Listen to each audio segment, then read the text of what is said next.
our girls, we realize that our girls, we can do little or some of them nothing at all to motivate them to read. But when it comes to the boys, they have to pull out all the stops. Because for them, they see reading as something totally out of this world. So when we're teaching reading, we want to bring something exciting to it. We want to make it more interesting so that they will be able to say, all right, I want to read, I want to learn to be able to read, right? So it's not just about you finding a passage or finding a source. Okay, student, we're going to read today, this is a topic. You read, the students read, and the lesson is finished. No, you want to do more than that, right? Now, for students who cannot read, we have a number of ways in helping them to read. So we're looking at ways to teach reading. So we're looking at word building rocks. We're looking at teaching reading and spelling together. And we're looking at blending forever. Word building rocks is a term that we use for building vocabulary. Right? So you want to get the students' vocabulary built, because when their vocabulary is built, then they'll be able to read, because then they'll be able to take up any material and identify different words. They can let them have a vocabulary book. So the vocabulary book will not only come when you're doing reading, but it can be an ongoing activity. So apart from the language arts, the maths book, the reading book, or the phonics book, the child has a book that is marked vocabulary. So every week the child gets a set of words, and the child adds those words to their vocabulary book. And now those words are not just sitting in the child's vocabulary book for sitting sake. They're using those words. So based on the child's level, it might be 5 words that they get a week, it might be 10 words that they get a week, and they have to know how to spell these words. They have to be able to use these words in sentences. They have to know the meaning of these words, right? And when we see that they have mastered these different areas, then we can maybe go on to push them a little bit further, because we don't want to limit them by showing how these words can be used in different contexts to mean different things, right? Because what you find is that sometimes when we teach the words, the students are able to recognize the word in isolation, but when they see the word in the passage, it's a totally different thing. And that's why sometimes when we do the assessment, you have the child being able to identify words straight up to the grade 5 level. But when it's time for the child to read the word in a passage, the same word that the child saw on the Dutch basic sight word list, the child sees in the passage and don't know that that is the word the, right? So we want to teach it in isolation, and we want to put it in context, so that anywhere at all the child sees the word, the child knows that, hey, this is the word, right?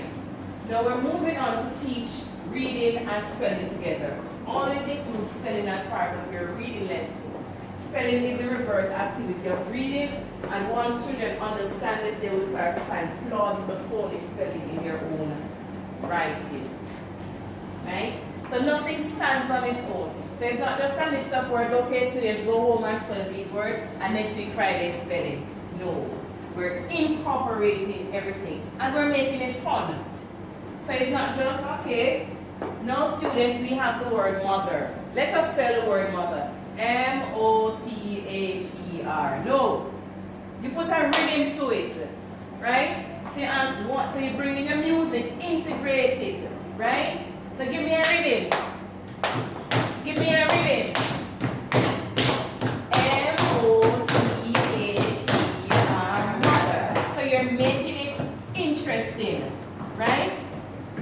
You're putting a little bit of twist to it, or you bring a bit of drama, right? The child who is a little bit slower than the rest of the students, you know, that child might not readily knows the word, but you see, all right? You put the child over there, so you can have 3 students. And the child over here have the word jump. This one has the word run. Another student have the word skip. Now the faster students, they're going to be in their group. So this group, they have a set of words. Another group over here, they have a set of words. And the group over there, they have a set of words. And guess what? This can be your language arts lesson. Because the aim is to what? Integrate reading into all the subject areas. So it's not just doing reading when it is reading time and the students are reading and when it's always reading time. No, whether you're doing maths, science, social studies, or language arts, reading must come in. Right? So they see the importance of reading right across the field. Because if you can't read, you can't do maths. And if you can't read, you can't do science. Because you have all of those subject areas, they have content that must be read and understand. Right? Good. So, you take it, so you're doing action words in language arts. So the child over there, they have the word jump, the other one has skip, the other one has run. Right? The faster students, they have their group. Now the student comes out and he jumps. So you play your music and the child jumps. And he's doing the action. Now the group that has the word jump is going to hold up the word jump. When that group holds up the word jump, the child who is jumping, who might not know the word jump, he only knows the action jump. He only knows the action, but he does not know how to spell the word jump. Now when the group that has the word jump holds it up, he sees the word J-U-M-P. So when the group jump up and say, you're jumping, they hold up their word, they spell the word jump, the child who is jumping join their group, because this is a jumping group. And when they join that group, they join the group and spell the word jump. So they now associate the word with the action, and spelling is coming in. So it's not just spelling jumping for jumping's sake, but they're actually knowing that there's a reason why I need to know how to spell the word jump. And it will be the same for the child who is skipping, the child who is running. So they see the action, they see the word. And then now each action, they will go to their respective groups. So the groups will have more than one word on their table, and when the action is displayed, they have to search through and find the word that they have that matches the action. Yes, sir. So the final word for today is that when we're teaching word building, we have a number of games that we can go through. Right? We have musical chairs where you play the music, the child has a word, and when the child finds the word, but when the music is being played, when the music stops, the child holds up the word. If the child is able to identify the word, then the child stays in the game. If the child is not able to identify the word, the child is out. And the game continues until there is a winner. We also have spelling relay, where we have students being placed on two teams, and they would write words on the board, and the first team to finish is the winner. Now I said at the beginning that students learn, and we have students that when we do our diagnostic test, our diagnostic test will show us that the students are at different levels. Our activities that we do, or our engaging activity, should not only cater to the different levels, but also the evaluation that we have, and this is the final point. Our evaluation should also cater to the different levels. So here, I have my lesson plan. At the end of my lesson plan, after teaching the vowel A words, one group would go through a list of words and identify all the words that has the short A sound. Yes. Another group would get the word and they would substitute the picture with the word. That's another group. So you're giving the activity according to the level. Another group, they could match the picture with the word. Another group, if then this may be the faster group, and this could maybe be your grade 2 group, where they get the passage with short A words and they develop questions. The teacher develop questions from it, and this will be their comprehension lesson. And for the grade 3 students who are doing the grade 3 diagnostic test and they have to write a story, they could get this picture. And this picture, it didn't come like this. I got it from Google Images. I just found two pictures that look alike and put them together. So we have to be creative. And I gave them a name. So this is Harry, the magician, and he's pulling a rabbit out of his hat.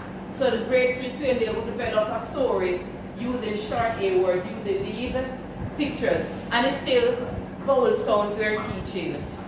Right? It is still vowel sound that we're teaching, a short A vowel. So we see how we get the language arts lesson, the reading comprehension lesson, and we see how we get the communication task lesson. out of it based on the student's different levels. So one lesson plan, we get around 6 different activities based on different levels of the students in our class. So at the end of the day, no child should leave the class saying, I didn't do any work today because teacher teach an activity or didn't give me, never understand it.